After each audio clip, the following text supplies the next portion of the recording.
커피 뭐니 요즘 날씨가 춥습니다. 그러다 보니까 창업시장까지 좀 움츠려드는 것 같네요.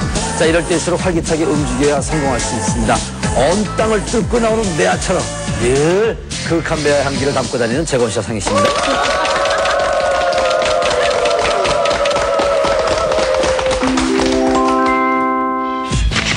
국내 외식 프랜차이즈 가맹본부 1200개, 가맹점 수만 해도 무려 15만여 개, 해마다 기하급수적으로 늘고 있다. 그러나 최근 외식 프랜차이즈 사업이 고급화, 대형화 추세인지라 막대한 창업 비용 부담에 소자본 예비 창업자는 명함도 못 내밀 상황? 여기 작지만 강한 뚝심으로 대형 외식 시장에 당당히 명함 던진 곳이 있다는데 이거 토스트 아닌가요? 아, 여기 토스트점 맞는데요. 허나 토스트 집도 포화 상태, 경쟁력이 있을까? 일단 눌러만 주시면 얘기가 달라집니다. 이런 토스트 보신 적 있으신가요? 일단 눌러보시라니까. 이색 프레스 토스트 출두요. 이 독특한 토스트 소문 듣고 밀려드는 손님 맞이하랴 손이 10개라도 모자란다는 주인장. 헌데 눈을 씻고 찾아봐도 토스트 집의 대명사 빵을 구워내는 프라이팬이 없다. 아, 여기는 굽는 게 아니고 찍는 데니까요. 프라이팬은 가라. 이 녀석이 바로 가게 매출 올려주는 1등 공신 프레스 기계. 토스트 하면 무조건 프라이팬에 마가린 녹여 굽는다는 편견을 버리시라. 먼저 식빵 위에 푸짐한 재료 가득 올리고 요 프레스 기계에 넣어서 더더덜도 말고 1분만 익히면 독특한 모양의 프레스 토스트 완성. 버터나 마가린을 사용하지 않아서 칼로리는 다운. 거기에 깔끔한 포켓 모양으로 속재료 삐져나올 걱정 없어 먹는 즐거움은 허나 여기서 끝이 아니다. 요 자투리 식빵은 설탕, 시럽과 감격스러운 산봉 끝에 화려하게 재탄생돼서 무한 공짜로 즐기는 별미 중의 별미라. 기름기도 없고 뭐 싸고 또 좋아서. 또 포켓이 있어서 안 흘러요. 안 묻으니까 안 씻어도 되지. 포켓형의 토스트가 가능한 두 번째 비밀은 식빵의 크기. 본사 특별 제작으로 시중에서 판매하는 식빵보다 2cm 더 크니까 재료 푸짐하게 넣어 눌러도 터질 염려가 없다. 허니 속재료도 각양각색이라 햄치즈는 기본이요.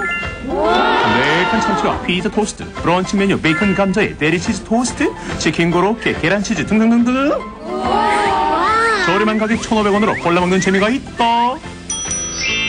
거기에 중장년층 고객 입맛까지 사로잡은 특별 메뉴 밥 안에 불고기 있다. 이름하여 소불고기 밥 토스트. 그러면 군침이 돈다. 한 끼 식사로도 그만이요. 깔끔한 모양과 저렴한 가격으로 고객사랑 한 몸을 받는 이색 프레스 토스트. 창업비용 2천만 원으로 월 매출 1,500만 원을 올린다. 괜찮네요. 1,500만 원. 자, 여기서 창업 팁 알아보자. 거의 테이크아웃 고객이라 매장 넓을 필요 없이 최소 16제곱미터면 충분하고 주 고객이 젊은 층인 것을 고려해 그렇죠, 대학가 주변이나 번화가에 입지하는 것이 유리하다. 토스트 전문점은 빠른 배진율이 관건. 하루 예상 판매량을 파악해 미리 재료를 준비해 두시라. 야, 이제 그 창업 교실이 좀 세련되게 많이 바뀌었다. 예고편까지 하고. 기대되네, 진짜. 야, 사실 선생님도 잘 모르는 건데, 다음 편은. 근데 이 토스트를 보면서 특히 그 소개팅, 뭐, 맞선, 이런 자리에서 남녀가 절대 먹어서는 안 될 음식이 바로 햄버거 토스트거든. 그렇죠. 왜냐면 질질질 흘러. 아무리 여자들이 다소곳하게 예쁘게 보이려고 그래도 흘러서. 맞아요. 맵시가 안 살아. 맞아요. 그리고, 그럼 이것도 알겠네. 사돈이 집에 놀러 왔을 때, 사돈이 왔을 때 절대로 내서는 안 될 음식이 뭔지 아나? 햄버거. 아. 그럼 사돈이니까 사돈, 돼지고기. 그건 바로 묵이야, 묵.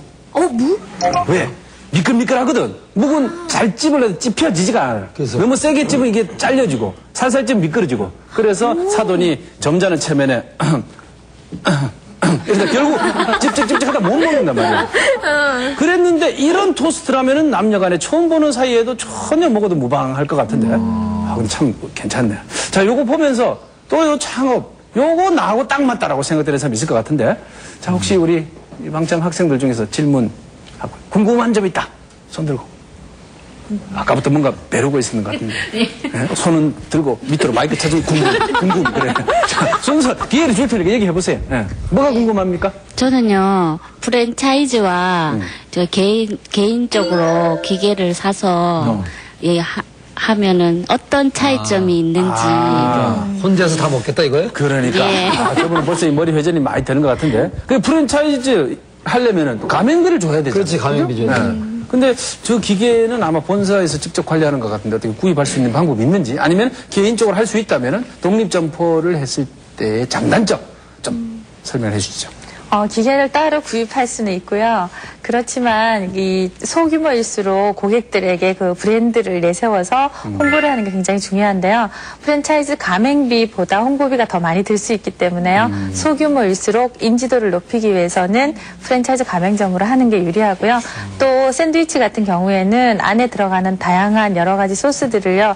본사에서 공급을 해주기 때문에 일일이 개인이 여러 가지 다양한 그 소스를 따로따로 준비할 필요가 없고요. 맞아요. 패킹 상태로 해서 본사에서 공급을 해주기 때문에요. 창업을 하면 조금 더 그 수월하게 할 수가 있고요. 일손이 좀 덜 가는 장점이 있습니다. 맞아요. 묻어가는 게 좋아요. 사실 프랜차이즈에서 만든 음식도요. 이 음식을 개발하는데 개발비가 엄청 들어요. 그렇죠. 이게 그냥 나오는 게 아니거든요. 그런 들어가는 모든 것들을 다 관리해주니까 그렇게 해서 업혀가는 것도 괜찮다고 생각이 들어요. 그러니까 개인적으로 독립점포를 했을 때 그 할 일이 참 많을 것 같아요. 그 재료 장 봐야 되지, 그렇죠. 손질을 해야 되지, 또 매일매일 그 소스라든지 그 재료의 맛이 일정해야 되는데 맞아요. 그게 안 될 위험성도 있고 그 프랜차이즈를 했을 때 그런 좋은 점이 있네. 자, 그럼 또 다른 질문. 프랜차이즈로 했을 적에는 네. 메뉴가 대충 다 정해져 있잖아요. 그렇죠. 근데 제가 혹시 개발해갖고 이제 메뉴를 늘리고 싶을 때 그때 이제 본사에 어떤 제재를 받는지 안 받는지 그게 궁금해요. 한 발 앞서가는 분이 또 계시네. 저분이 이미 벌써 창업을 했어, 프랜차이즈로. 한 그 다음 문제를 얘기하시네. 진짜 대단하다. 맞아. 이거는 프랜차이즈 하시는 분들이 굉장히 고민하시는 부분 같은데. 지정된 메뉴 외에 내가 우리 점포만의 독특한 메뉴를 개발할 수 있는지, 그럴 때 본사에서 제재는 없는지. 네, 개인이 개발한 걸 가지고요, 마음대로 하면은 당연히 법적인 제재를 받고요. 이럴 경우에는 프랜차이즈 같은 경우에는 그 슈퍼바이저라는 제도가 있어요. 그래서 가맹점을 일일이 다니면서 관리를 해주는데요. 그때 가맹점주들의 의견을 다양하게 이렇게 물어봅니다. 그때 새로운 아이디어라든가 이런 메뉴를 제안을 하고요. 그 제안에서 채택이 되면 또 그 보너스를 받을 그런 경우도 있기 때문에요. 독립적으로 그 새로운 메뉴를 개발했으면 본부에 오히려 이렇게 제안을 해서요. 두 가지 토끼를 잡을 수 있겠죠. 본부에서 제안하는 보너스도 받고요. 그리고 자기가 하고 싶은 그런 아이템을 접목할 수도 있고요. 그래서 슈퍼바이저를 활용해서 제안을 하시면 됩니다. 슈퍼바이저. 네. 본인들이 만든 게 맛있다고 하지만은 그 맛이 없거나 그러면 그 프랜차이즈 이미지를 실추시킬 수 있거든요. 그렇지. 그리고 또 하나의 어떤 그런 상호로 같이 가는 공동 운명체이기 때문에 혹시 내가 해서 성공할 수도 있지만 또 실패했을 경우에 그 전체 이미지에 타격을 줄 수도 있으니까. 자, 이제 질문 자체가 점점 회를 거듭할수록 이제 뭐 진보적인 질문이 나오는데 또 혹시 궁금한 점? 슈퍼바이저가 그러면 개발한 메뉴가 괜찮은 것 같으면 직접 자기가 프랜차이즈를 내도 되지 않아요? 그건 업무상 횡령에 해당합니다. 어쨌든 아이디어를 가로챈 거기 때문에요. 그것 또한 법적인 제재를 받을 수가 있고요. 예를 들면 그 가맹점에서 제안한 걸 가지고요. 다른 점포로 확대된 경우가 여러 가지가 있는데요. 그 세계적인 패스트푸드 전문점 같은 경우에요. 한국에서 제안한 불고기 무슨 이런 제품이 전 세계로 확대된 그런 경우도 있고요. 슈퍼바이저 같은 경우에는 업무상 취한 여러 가지 정보나 비밀 같은 것을 함부로 누설하지 못하도록 그런 그 약정에 다 그 계약이 되어 있기 때문에요. 그런 염려는 안 하셔도 되겠습니다. 그러니까 우리 상희 학생은 이 감성 지수인 EQ는 전혀 발달하지 않고 JQ, 이 잔머리만 발달한 그런 케이스지. 이런 사람들한테는 그 가맹점을 줘서도 안 되고, 가맹점을 해서도 안 됩니다. 자, 그리고 또 저도 개인적으로 궁금한 게, 요게 결국은 이 토스트를 어떤 만드는 틀의 변화가 있는 거고 좀 흘리지 않는다 이런 거 차이점이 있는 건데 반짝 아이템이 될 수도 있지 않을까. 우리가 기억 속에서 막 사라진 그런 아이템들이 많지 않습니까? 그런 거와 유사하게. 그렇죠. 우리가 반짝 아이템이라고 하는 거 일명 유행 아이템이라고 하는데요. 그 유행 아이템 중에는 간식류가 대부분 많이 있습니다. 그런데 이렇게 그 유행 아이템이 될 확률이 높은 경우에는 대체적으로 그 창업 비용이 좀 적게 드는 아이템일수록 그런 게 많아요. 그게 무슨 얘기냐면 진입 장벽이 낮기 때문에 누구나 다 창업이 가능하다 보니까 한꺼번에 경쟁이 심화되도록 그렇게 포화 상태가 된다는 얘기이기 때문에요. 네. 본인만의 특별한 노하우라든지 고객 관리 이런 프로그램을 활용해서요. 다른 집하고 차별화되게 운영할 수 있는 노하우를 가진다면 그 아이템 자체가 유행 아이템이 된다고 하더라도 맞아요. 본인의 수익에는 그렇게 크게 문제가 없을 겁니다.